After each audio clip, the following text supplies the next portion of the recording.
Hello दोस्तों, आप सभी का स्वागत है हमारे चैनल ज्योग्राफी पर। भूगोल के महत्वपूर्ण प्रश्नों की सीरीज 2020 आज का सेशन स्टार्ट करते हैं।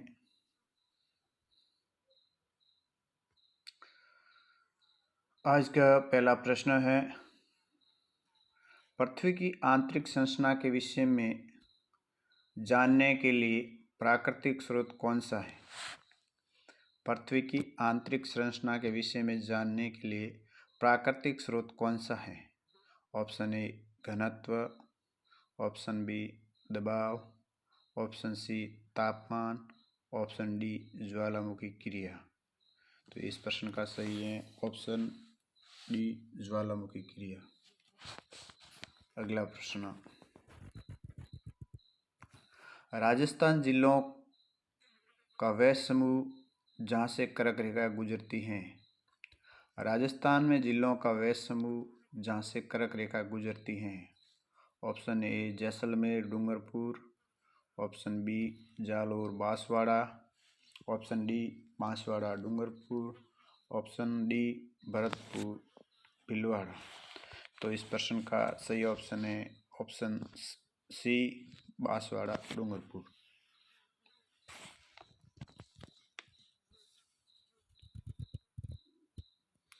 आज का हमारा तीसरा सवाल है, इनमें से कौन सी नदी सांबर झील में नहीं गिरती है? इनमें से कौन सी नदी है वो सांबर झील में नहीं गिरती है? Option A Mentha, option B Kantli, option C Khandel, option D Rupangarh. तो इस प्रश्न का सही जवाब है ऑप्शन बी कांतली नदी।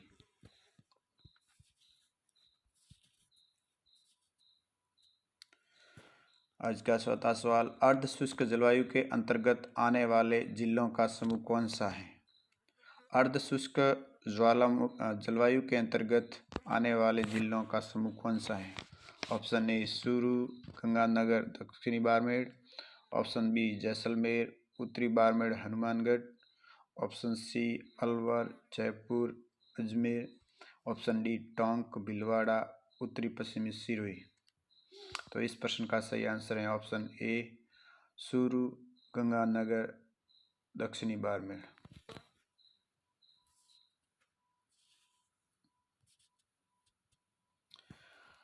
जनगणना 2011 के अनुसार राजस्थान के सर्वाधिक जनसंख्या वाले जिलों का समूह कौन सा है?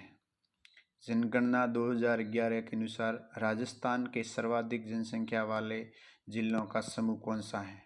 Option A Jaipur, Kota, Jodhpur, Bikaner, option B Jaipur, Jodhpur, Alwar, Nagaur, option C Udaipur, Jaipur, Jodhpur, Bikaner, option D Jaipur, Jodhpur, Bikaner, Udaipur. तो इस प्रश्न का सही जवाब है ऑप्शन बी जयपुर, जोधपुर, अलवर, नागौर। आज का अगला सवाल, देश में जल संरक्षण हेतु जल शक्ति अभियान कब से प्रारंभ किया? देश में जल संरक्षण हेतु जल शक्ति अभियान कब से प्रारंभ किया? Option A 1 March 2019, option B 1 April 2019, option C 1 June 2019, option D 1 जुलाई 2019। तो इस प्रश्न का सही आंसर है ऑप्शन डी 1 जुलाई 2019। अगला सवाल, राजस्थान में प्रथम औद्योगिक नीति की घोषणा कब की गई थी? राजस्थान में प्रथम औद्योगिक नीति की घोषणा कब की गई थी? Option A 1948, option B 1956, option C 1978, option D 1991। इस प्रश्न का सही आंसर है ऑप्शन सी 1978। अगला सवाल है, उदय योजना का उद्देश्य है। उदय योजना का उद्देश्य है ऑप्शन ए विद्युत वितरण कंपनियों को वित्तीय स्थिरता देना, ऑप्शन बी सौर ऊर्जा का विकास, ऑप्शन सी पवन ऊर्जा का विकास, ऑप्शन डी बायो ईंधन का विकास। तो इस प्रश्न का सही आंसर है ऑप्शन ए विद्युत वितरण कंपनियों को वित्तीय स्थिरता देना। अगला क्वेश्चन, प्राकृतिक गैस पर आधारित ऊर्जा परियोजना स्थित हैं।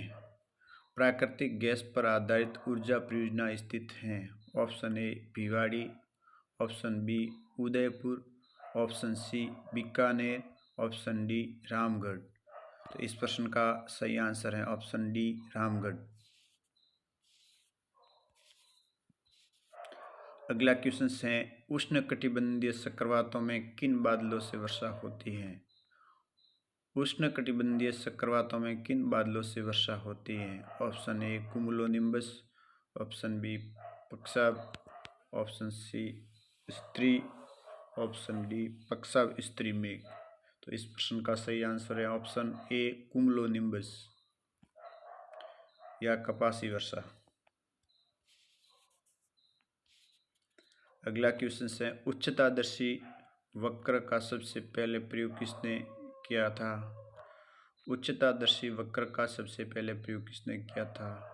ऑप्शन ए वर्जरान ने, ऑप्शन बी वोवेन ने, ऑप्शन सी हैमिल्टन ने, ऑप्शन डी कोसिना ने। तो इस प्रश्न का सही आंसर है ऑप्शन डी कोसिना। अगला प्रश्न है, वेल्विस कटक कहाँ स्थित हैं। ऑप्शन ए हिंद महासागर, ऑप्शन बी आर्कटिक महासागर, ऑप्शन सी प्रशांत महासागर, ऑप्शन डी अटलांटिक महासागर। तो इस प्रश्न का सही आंसर है ऑप्शन डी अटलांटिक महासागर में।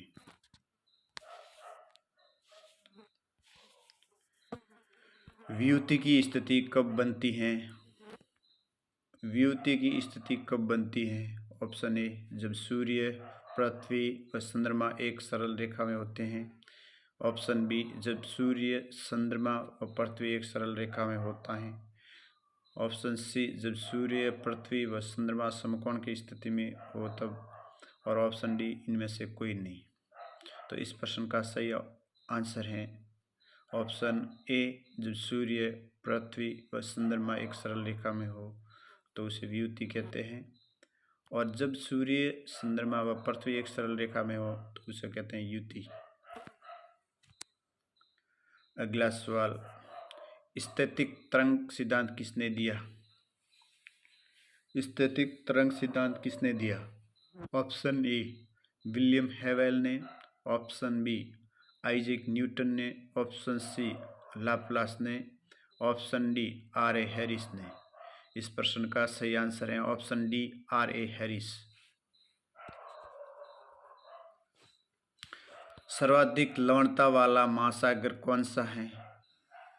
सर्वाधिक लवणता वाला महासागर कौन सा है। ऑप्शन ए हिंद महासागर, ऑप्शन बी अटलांटिक महासागर, ऑप्शन सी प्रशांत महासागर, ऑप्शन डी आर्कटिक महासागर।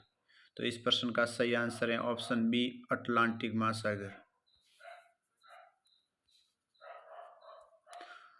अगला सवाल है, सार्गेसो सागर स्थित है। ऑप्शन ए हिंद महासागर, ऑप्शन बी उत्तरी अटलांटिक महासागर, ऑप्शन सी दक्षिणी अटलांटिक महासागर, ऑप्शन डी आर्कटिक महासागर।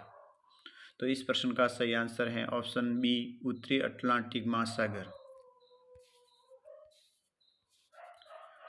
निम्न में अटलांटिक महासागर की जलधारा नहीं है। निम्न में अटलांटिक महासागर की जलधारा नहीं है। Option A gulf stream, option B Benguela, option C Falkland धारा, और ऑप्शन डी पेरू या हम्बोल्ट की धारा।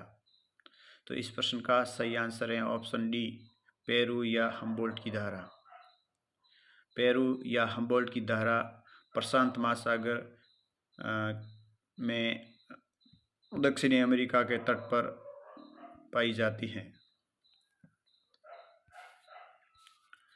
तट से समुद्र की ओर जाने पर अवसाद का जमाव का सही क्रम है। तट से समुद्र की ओर जाने पर अवसाद का सही क्रम है। ऑप्शन ए रेत, सिल्ट, मृत्तिका, पंख, बजरी, ऑप्शन बी सिल्ट, मृत्तिका, पंख, बजरी, रेत, ऑप्शन सी मृत्तिका, पंख, बजरी, रेत, सिल्ट, ऑप्शन डी बजरी, रेत, सिल्ट, मृत्तिका, पंख। तो इस प्रश्न का सही आंसर है ऑप्शन डी रेत, सिल्ट, मृत्तिका और पंख। अगला सवाल है, जैविक निक्षेपों में सर्वाधिक गहराई में स्थित ऊँज कौन सा है? जैविक निक्षेपों में सर्वाधिक गहराई में स्थित ऊँज कौन सा है? Option A diatom, option B pteropod, option C globigerina और ऑप्शन डी रेडियोलेरियन। तो इस प्रश्न का सही आंसर है ऑप्शन डी रेडियोलेरियन।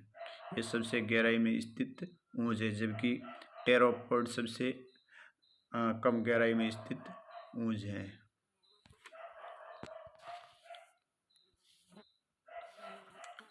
अगला और आखिरी सवाल, सौर्य शक्ति को मूर्ख शक्ति किसने कहा?